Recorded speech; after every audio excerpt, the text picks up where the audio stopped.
нормалдуу эле Бизде көрүнүшпү? мындай да, бүгүнкү күндө официалдуу эле статистика боюнча бүгүнкү күндө 1 миллион 300 000 үй бүлө карыз бар. Мындайча айтканда кредит алган.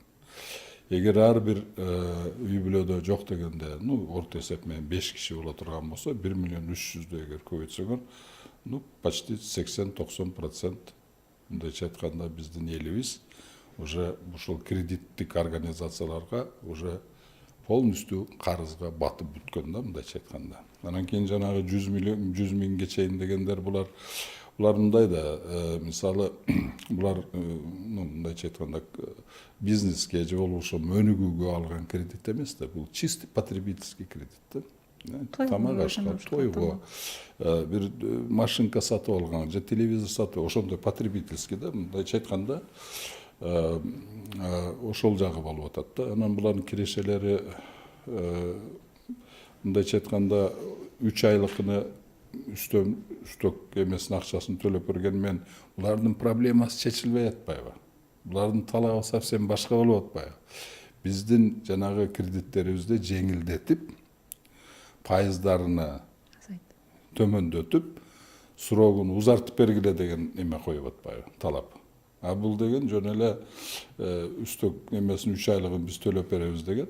Мындайча айтканда бул жерде элдин кызыкчылыгы чечилген жок. Негизинен бул жерде только жанагы банковский кредитный системалардын эле ошол эмеси кызыкчылыгы эме болуп калды. То есть раз киреше ала албай калды, эл төлөй албагандан кийин бул эменин бюджеттен төлөндү. А бюджетте ошол эле элдин акчасы да. Мындайча айтканда 600 миңдин карызыны калган 6 миллион эл мындайча айтканда төлөп берди да. Муну менен эч кандай чечилбеди. Может, какой-то бир саясий кандайдыр максаттарга жеткендир. Но бирок в целом проблема чечилген жок. Мына 3 айдан кийин анан бетер күчөйт да. Себеби мына жакырчылык көтөрүлүп атат, кирешелери азайып атат, экономикабыз төмөндөп атат. Значит, бул мындайча айтканда аябай чоң бомба да, мина замедленного действия орустар айтканда. Муну эгер буга көңүл бурбаса, бул бир күн болсо бир күн жарылса, мындайча айтканда биздин населениябыздын 90% жарыла турган болсо, муну эч ким токтото албайт да. Ошондуктан бүгүнкү күндөн анан эң кызыгы мунун чече турган жолу бар да. Мисалы мен ошол механизмди чече турган механизмде ошол мисалы 3 айлык үстөк акчасыга 1 миллиард 200 миллион акча кетти. Акча кетти да. Анан ошону менен жанагы 600 миңдин эле үстөк 3 айлык үстөгүн эле төлөнүп калды да. Муну менен проблема да чечилген жок.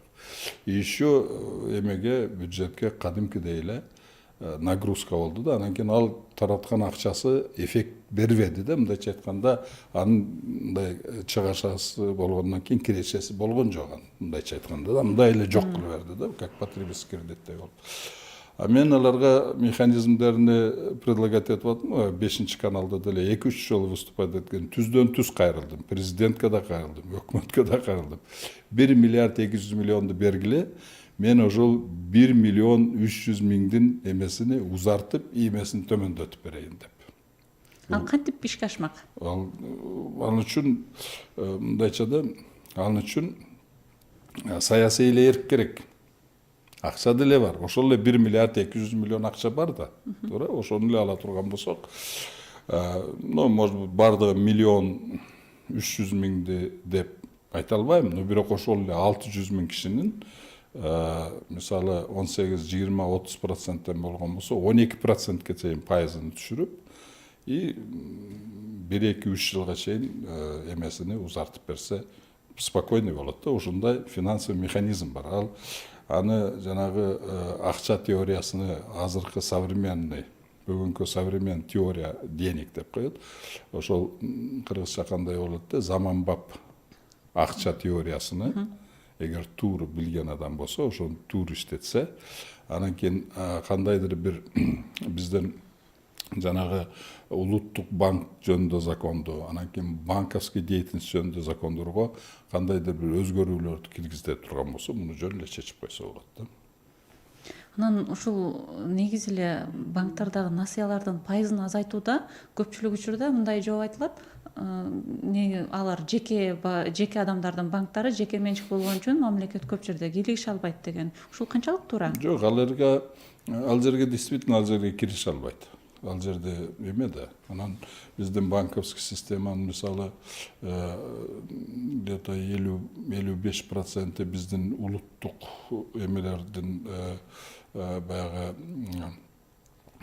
биздин граждандардын эмеси деп эме кылат, биздин жарандардын акчасы деп, ошолор хозяин деп. Анан 45% иностранный капитал деп. На самом деле 80% мен ойлойм чет элдик капитал да эмес. Ал жанагы калгандарымдай подставной лица менен, анан жанагы 45% бул ачык эле эменин эмеси да, чет элдик эмелердин жарандардын акчалары. Анан частный эмеге биздин мына эмеде мамлекет ал жерге кирип проценттерди түшүргүлө андай мындай дегенге эмес жок. Бирок мындай да, бизде мындай деп түшүнөт да, мамлекеттин ишини мындай деп түшүнөт. Киришпеш керек. Да, действительно киришпеш керек. Но бирок мамлекет өзү, мындайча айтканда, мындай правительство да, өкмөттүн өзүндө рыночный механизмдер бар да. Мисалы ошол эле налог, доходу менен расходу бул чистый рыночный механизм. Бул эменики, таможенный эмелер. Анан кийин дагы административный эмелери бар, законодательство бар, закон аркылуу ошондой эмелер бар. Анан рыночный чистый механизм бизде, например, Национальный банк акча аркылуу, вот денежный кредитный аркылуу ошону жүргүзсө болот. Ошол аркылуу тиги банктарга влиять этсе болот да. Вот анан андан тышкары бизде 2 мамлекеттик банк бар. Бул РСК банк, анан Айыл банк. Эгер наркылардын арасында болбосо, ушул банк, 2 банк аркылуу ушул проблеманы чечсе болот, жанагындай төмөндөтсө да болот и так далее. Другое дело, что биз эгер төмөндөтүп эме кыла турган болсок, жанагы коммерческий банктар бүт бардыгы акыбалы начар болуп калат, чатак болуп калат. Ошондуктан резкий, мындайча айтканда, жанагы пайыздарды мамлекеттик банк аркылуу деле мындай резкий ылдыйлаткан болбойт да. Акырындап тигилер дагы берки 2 банкта эгер пайыздар азайып, жана проценттер азайып, анан мөөнөттөрү узара баштаса, тигилерге дагы айласы жок, ошого барганга аргасыз болот да. Ошондуктан ошол жактан башташ керек. Муну дагы мен 2-3 жолу кайрылып атам. Азыр деле сиздин радионун аркылуу деле азыркы президентке да, азыр правительство деле кайрылып кетем. Эгер кызык болсо, мени чакырсындар, ошол механизмди мен айтып берейин, кантип жасаса болот.